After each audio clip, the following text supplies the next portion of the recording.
Okay, lecture number 3 for my February 6th class that I'm absent for. This is, I promised at the end of the lecture today, this is Tuesday, I'm recording this, to follow through a little bit more about power factor, because we kind of ran out of time and I could tell we were kind of hitting the saturation point. So hopefully let what we talked about sit in a little bit, sink in a little bit, and we'll go through this little slideshow that I put together today. Hopefully it'll make it a little clearer. So we started with example 3.7 in the text. That was on page 128. And I said, okay, it's an 85% efficient electric motor, 240 hertz, single phase, 240 volts, 60 hertz, single phase. It's an induction motor. There's a great typo right there. Draws 25 amps while delivering 3.5 kilowatts of useful work. Okay, so that's the information. And what we want to do, first step, is draw the power triangle. So we start with what we know. We know the apparent power is just volts times amps, right? So we can figure that out. We know that real power that the motor's pulling out of the electricity is the mechanical power divided by the efficiency. So pretty straightforward at this point. The apparent power, we'll call that S, is IB. It's 6,000 volt amps, or 6 kVA. And that'll be the hypotenuse of the power triangle. The bottom leg, the horizontal leg of the triangle, the real power, is 3.5 kilowatts divided by 0.85. That's 4.12 kilowatts. So far, we went through that in class, so don't need to spend any more time on it. The power triangle looks like this. Okay, we don't know the rest of it yet, but I can lay out the 4.12 kilowatts. Get a sense of scale here. I didn't get out a ruler and measure this on the screen, but yeah, that might be about right. Right, that's 6. That's 4.12. The reactive power Q is this leg. By the way, reactive power is always perpendicular to real power. It's always a right triangle, so don't forget that part. And so there's two unknowns: the reactive power Q and the angle. And of course, it's a vector equation, so we can find two unknowns. No problem. Q is equal to S sine of phi. Well, let's go and do phi first. Phi is the arc cosine of the adjacent angle divided by the hypotenuse. 4.12 divided by 6.0, not 6.1, sorry. 46.6 is the angle. So I did a pretty good job. It's probably closer to 45, a little steeper maybe. Now that I know 46.6, the reactive power is 4.36 kbars. And it's a little longer than that one. So again, I probably didn't draw that quite to scale. But that's the power triangle. So that's the example they walk through in the text. No big deal. Let's think about Q for a second before we move on. This reactive power. This is the kind of fuzzy part. This is the part that particularly mechanical engineers struggle with. God knows I have. So let's think about this power in terms of resistors, capacitors, and inductors. So resistors absorb only real power. And again, apologize for the typo, V squared over R, right? V squared over R is power absorbed by, delivered to a resistor. There's no reactive power associated with a resistor. Simple as that. Inductors, they absorb no real power. Their piece of R is 0, but they absorb reactive power, and we think of that in terms of V squared over this inductive reactance, that capital X term I've been talking about in class. It'll cause a power factor that's considered a lagging power factor. Now, we haven't really talked about a plus or minus or lagging or leading power factor, but it's because they're almost always lagging. Inductance causes a lagging power factor. We represent that with the Q pointing upward in our power triangle. Okay. Capacitors absorb no real power, but deliver positive reactive power. So they deliver the reactive power to a circuit. And that amount is V squared over X sub C, the capacitive reactance. They cause a leading power factor, and we think of these as a downward arrow Q on our power triangle. So because of this, and we talked about this in class, the current through an inductor and a capacitor are 180 degrees out of phase if they're being excited by the same voltage. So they can cancel each other out. One's pulling a current while the other one's providing it. Okay, so to see how that works and get to what the power factor correction is all about, let's say that motor's being supplied by a transformer. Okay, maybe it's in the next room, maybe it's out in the yard behind the plant, and it's rated at 10 kVA. So that's a small transformer. But remember, we said in class that's how they're rated. They're not rated by watts. They're not rated by volts. They're rated by the kVA. And we want to add another motor to our system, an identical motor. What do we do? How will this work? And the short answer is, well, the power triangle just scales, right? We've got twice as much real power from 4.12 to 8.24, twice as much apparent power from 6 kVA to 12 kVA, and twice as much reactive power. So the load now, the way it's arranged, will exceed the transformer rating. Transformer is limited to 10 kVA. We've got 12 kVA in our system. But it's interesting to note that the real power associated with this, that 8.24, does not exceed the capacity of it. So that tells us that maybe if we change our circuit to change this reactive power, we can fit this in. We don't have to go buy a new transformer as well as a new motor.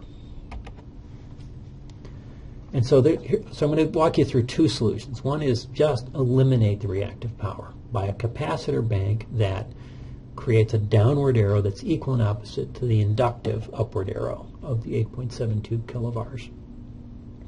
And so the question is, how big a capacitor? What's our rating? And frankly, power factor correction systems are just rated in kVars and voltage. So you don't really need to know how big the capacitor is. You can just go out there and say, hey, I need a 8.72 kVar power correction factor for a 240 volt system. And of course, you won't find that. You'll find a 7.5 and a 10 probably, maybe even an 8 if you're lucky. So you'll have to make some compromises.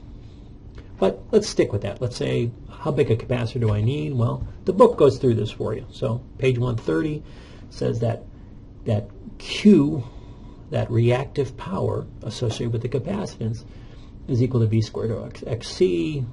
Put in the equation for XC, and we say that omega CV squared equals 8.72 kVars, which is what we're looking for. Solve for this, we get a C of about 0.4 millifarads. Okay. Remember, a farad is a giant unit of capacitance. So a thousandth of a farad. This 0.4 millifarad capacitor. This is not little. This is something you hold in your hand, kind of like this, rather than a little tiny thing on a circuit board. Another thing to point out here is the relationship between the reactive power and the capacitance has the voltage in it. In other words, a certain capacitance has the ability to absorb or provide so much reactive power at a certain voltage. If it's operating at a different voltage, its reactive power changes. So go ahead and go out there and install a 0.4 millifarad capacitor in parallel, and you'll eliminate the reactive power. The power triangle isn't a triangle anymore. It's a straight line. The apparent power, the real power are both, was it 8.24 kilowatts, well under the 10 kVA. You're all set. You're good to go. Okay, but let's look at a different problem, because you probably can't buy the exact right capacitor, and capacitors cost money. Bigger capacitors cost more than little capacitors. So what if we said, let's get away with as little as we can. Let's be really cheap about this. How much do I need to just still make it in under the limit of the transformer? So here's our power triangle again. There's that 12 kVA. Here's the real power. But there's another line in here. That's that point at which, if we start moving this down, if we can lower the reactive power, there's a point at which that apparent power is 10 kVA. That's the power triangle that'll still work under the limits of the transformer, but it'll still have some reactive power. Okay, so here's our inductive reactive power, and so what I want to do is lower it down to this point by adding a smaller capacitor. And you see it's more than half, right? It's still a big chunk of what we had before. So it's a two-step process. One is, given this new power triangle, that's our target triangle, what's that reactive power that'll end up there? We already have two sides of the triangle, so that's easy to find. And then we knew what that original leg was, that full kilovar. Subtract that from it, and this tells us what this amount of reactive power is what the capacitor bank needs to be. A little bit confusing. Hope you've figured that out. So remember that whole leg was 8.7 kilovars, right? But the new power triangle is going to have a much smaller one. And so we'll find out what that is by just looking at that triangle, this 10 and 8.24. And then subtract that leftover, that residual kvar from the original one, and that tells us how big that leg has to be. That's what we use to size the capacitor. So here's that triangle. I've just got the other ones out of the way. Q is 5.67. Remember, the big one was 8.7, so that tells us we need a capacitor bank that just makes up that difference and leaves this 5.67 behind.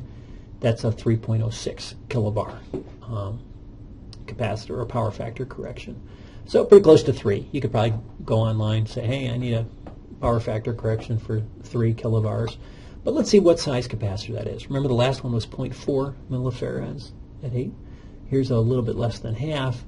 Go through the math and we find that the capacitance is actually 0.1 millifarads. So it's considerably smaller. So we can really get away with a lot less and hopefully be a lot cheaper.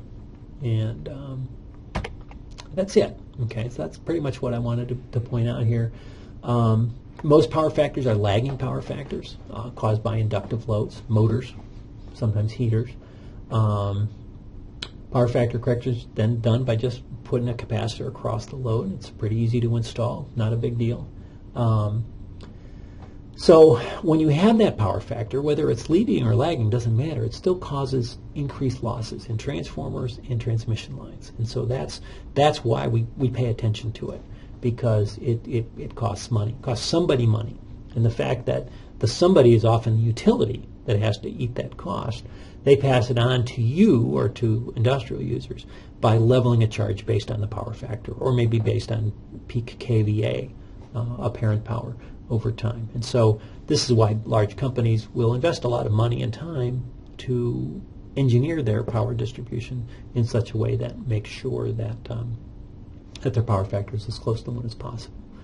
So that's it. That's pretty much all we needed to cover for power factors and AC circuits. Again, it's important that you understand that sort of foundation of the grid when we're talking about renewable energy, which we're going to get to next week. So that's it. Thanks.